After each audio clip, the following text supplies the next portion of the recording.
प्यारे बच्चों, कैसे हैं आप सब। आशा करती हूँ आप सब अच्छे होंगे, स्वस्थ होंगे। स्वागत है आपका इस कक्षा में। आइए आज हम पढ़ते हैं हिंदी व्याकरण का पाठ 19 निबंध लेखन।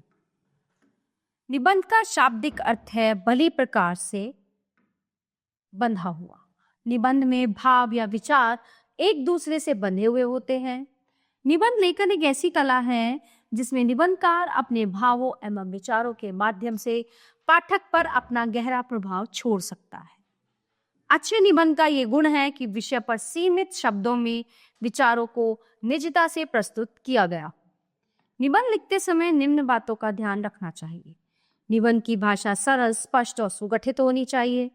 निबंध के प्रत्येक अनुच्छेद का आपस में संबंध होना चाहिए। भाषा की शुद्धता का ध्यान रखना चाहिए। एक ही बात को बार बार नहीं दोहराना चाहिए। निबंध के बीच में महान व्यक्तियों के कथन को लिखना चाहिए। विचारों को व्यवस्थित करने के लिए पहले रूपरेखा तैयार कर लेनी चाहिए। नदी की आत्मकथा, आइए देखते हैं पहला निबंध।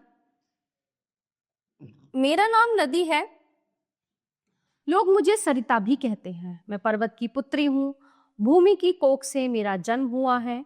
हिमालय की बर्फीली चोटियों से पिघलकर मैं झरझर कर नदी बनती हूँ। मेरा रूप और आकार अक्सर बदलता रहता है। धरती से फूटूं या पहाड़ों से झरूं, मेरे पिता पर्वत तुझे अपनी गोद में झुलाते और दुलाते हैं मुझे। शुरू में मेरा आकार बड़ा पतला होता है, धीरे धीरे मेरा विस्तार होता जाता है। मैं दो किनारों के बीच बहती हूँ। मेरे किनारों पर हरे भरे वृक्ष खड़े रहते हैं। उन पर बैठे पक्षी गीत गाते हैं। उनके गीत बड़े प्रिय लगते हैं। पशु पक्षी मेरा मीठा पानी पीते हैं। मैं थके मांदे पथिक की प्यास बुझाती हूँ और यात्रियों की थकान दूर करती।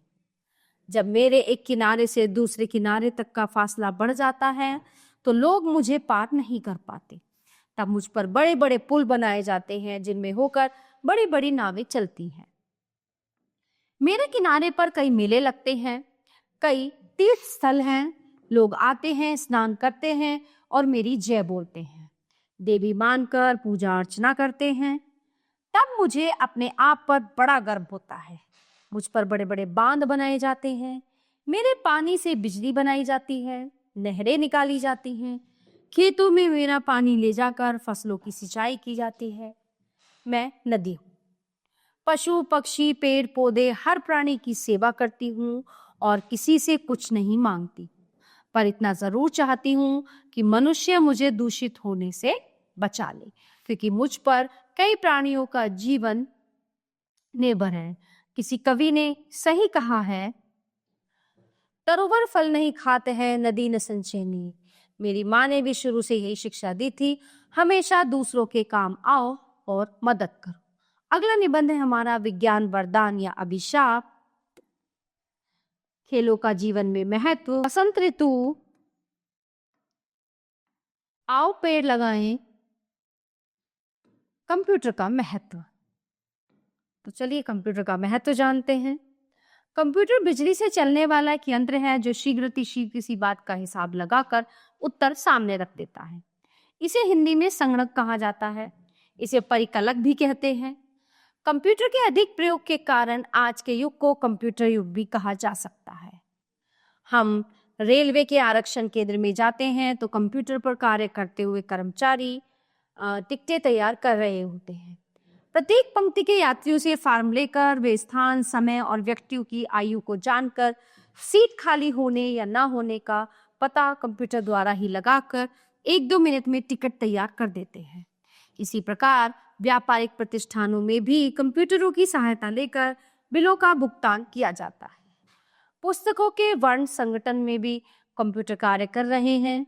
छपाई के क्षेत्र में भी कंप्यूटरों द्वारा क्रांति आ गई है।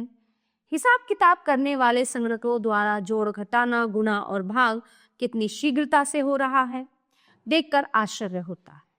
अंतरिक्ष यानों का नियंत्रण कंप्यूटरों की सहायता से हो रहा है।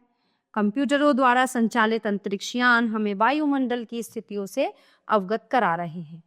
इनकी सहायता से दूरदर्शन से प्रक्षेपित समाचार आदि दूरस्थ प्रदेशों तक पहुंच रहे हैं और हम अपने दूरदर्शन यंत्र से उन्हें देख और सुन सकते हैं।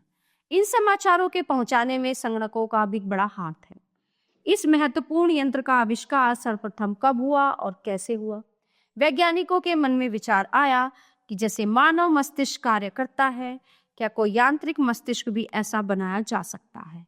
इसी प्रश्न का उत्तर ढूंढते ढूंढते 1946 में वैद्युत कंप्यूटर ENIAC का आविष्कार हुआ। यह आरंभ में एक अपूर्ण आविष्कार था। वैज्ञानिक निरंतर खोज करते रहे।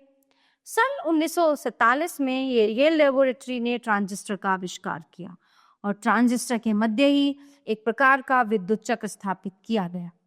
यही विद्युत मस्तिष्क बन गया। इस मस्तिष्क से मानव मस्तिष्क के समान पूरा कार्य तो नहीं लिया जा सकता, परंतु इससे सभी क्षेत्रों में अद्भुत क्रांति आ गई है। व्यापार, उद्योग, संचार, छपाई, प्रशासन, चिकित्सा, अनुसंधान आदि सभी क्षेत्रों में कंप्यूटरों को अपनाया जा रहा है। कंप्यूटरों से आगे अब किसी अद्भुत यंत्र का आविष्कार होगा, ये तो आने वाला समय ही बताएगा। तो प्यारे बच्चों, ये था हमारा पाठ निबंध जो यहीं पे समाप्त होता है। आशा करती हूँ आपको अच्छे से समझ आया होगा। मिलते हैं अगली कक्षा में। धन्यवाद।